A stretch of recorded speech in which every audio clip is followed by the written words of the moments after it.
Heyo YouTube, it's Redalchemy here, and welcome back to my channel once again. So this week we're going to take a look at another rhythm game.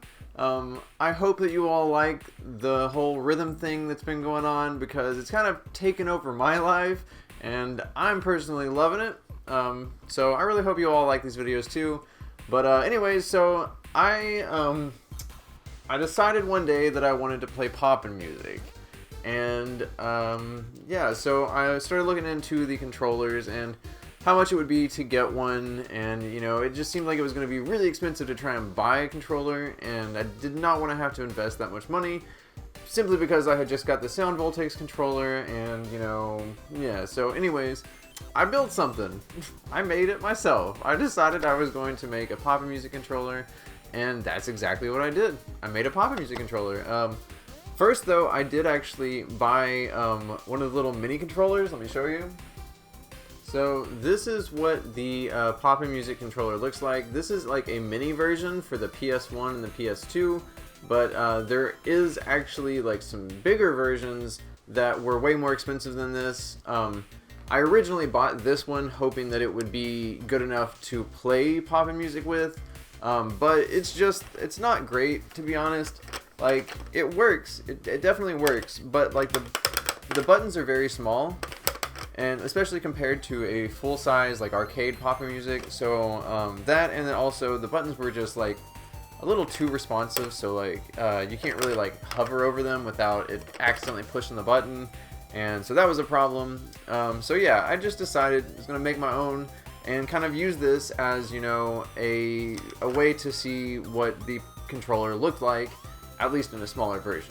And my controller did end up being a tiny bit smaller than what a full-size arcade poppin' music controller would be, but not by a lot. But yeah, so I just figured we'll go ahead now and take a look at some of the footage of me making the controller, and also maybe some like tips and stuff that I have if you decided you wanted to make your own as well. But after that, we'll sit down and actually play some poppin' music, and I will show you some comparisons at least of what it's like to play with this thing compared to the one that I made, because the one that I made is definitely better, but it does also have some downsides as well. So we'll talk about that as well, because it could definitely be something that if you were willing to spend a little bit more money and go all out on building your own, that you could solve those small problems. So all right, let's just go ahead and get right into the video. Let's see what I did. So these are the buttons that I ordered. These are 60mm buttons. The original buttons were 100mm on the arcade cabinet, but these are just a tiny bit smaller. Here are some tools that I used to make the holes, and as you can see, I took just a cardboard box to make like a template, and I actually put the buttons into the template just so that I could see what it's going to look like when it's done. And that's what this is here, and I was also able to get some measurements, that way I can cut the actual piece of wood whenever I get it. Here is the sort of beta version next to the little mini-con. You can see the size difference already, and like I said, these are 60mm buttons, so this is actually smaller than what the original is even. So here's some more of the tools that I use to make it here. I've got my shellac there, and all the wood and everything needed. I did also get a hole bit as well, and it worked out kind of better than the like spade bit or whatever the other one was, but it's just, you know, different tools to do the same thing, I think. Here is where I was filing everything down with sandpaper just to make it smooth, so basically, after you make it smooth is whenever you're going to put the shellac on, but you want it to be smooth first, that way the shellac is smooth when it hardens, unless you buy, there's like the epoxy stuff you can pour on there, which is more expensive. So this is where I stained it here. I did already have the stain, so I'm not going to include that in the price, but it did end up costing me around like $125 USD to do all of this. So yeah, that's what it cost me at least, which is still like half the cost of what these usually go for. Here you can see me doing the shellac. This is probably one of the easier parts. I literally just put up this like area in my bathroom, and would just go in there every time it dried and put a new coat on. So here I'm showing you what I did with the Gorilla Glue, because you're supposed to put weight on the Gorilla Glue or clamp it somehow to make it dry. And then this is just me taking all that apart once it was done. Here is the top of the controller put together in the wood. There's my cat. And this little hole here is actually so that the cords can run through, so do not forget that, because that's very important.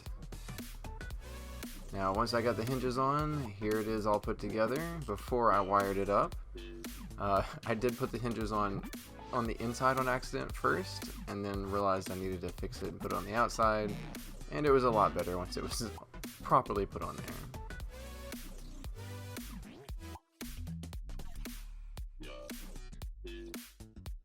And yeah, so here it is with the wiring all done, and it's all working and ready to go. I did use a encoder from online so that I could use both PS2 and PC, so I do highly recommend that as well. Or you can just wire it up to like a 360 controller if you want, and you know how to solder. Now you may have seen there's 3 buttons on the inside of the machine right here. You can see that. That is actually to trick the PS2 and PS1 into thinking that this is an actual pop and music controller. Otherwise it will just register the buttons like a normal controller, and it'll be kind of hard to play. But just holding those 3 buttons down with a book or something allows you to trick the PS2 into thinking this is an actual pop and music controller, because I actually had a hard time getting the emulator on PC to play pop and music. So I'm really glad that I got the encoder that includes a PS2 cord on it, because otherwise I might not have been able to play pop and music.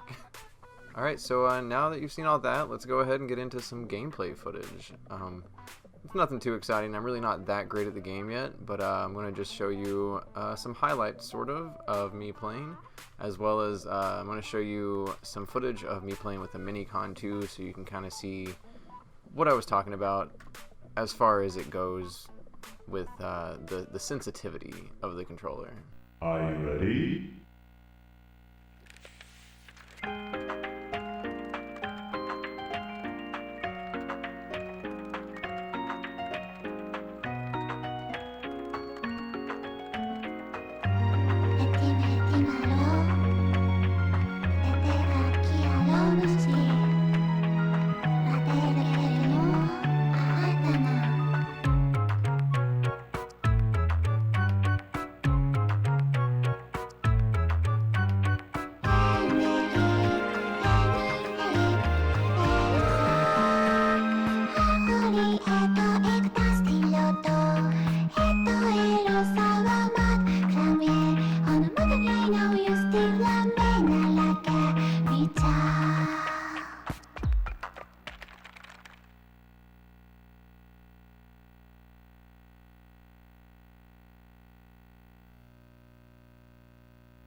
Okay, so here is the Minicon that I got before making my own.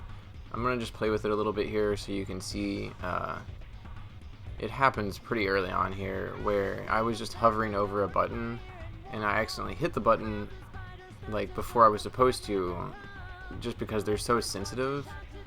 Yeah, right there you can see it happens, and I get a missed note because it thinks I'm trying to hit the button at the wrong time. But in reality, the thing's just too sensitive, and I mean you could easily get used to that and play with it regardless, but it makes it really hard to play.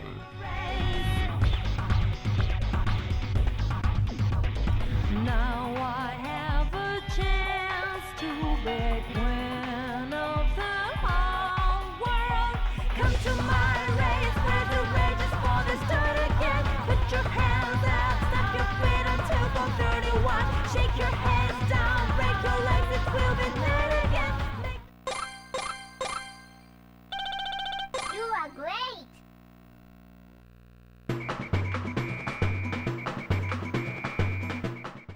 So lastly, I want to take a look at the very first pop of music here and just show you how different it is.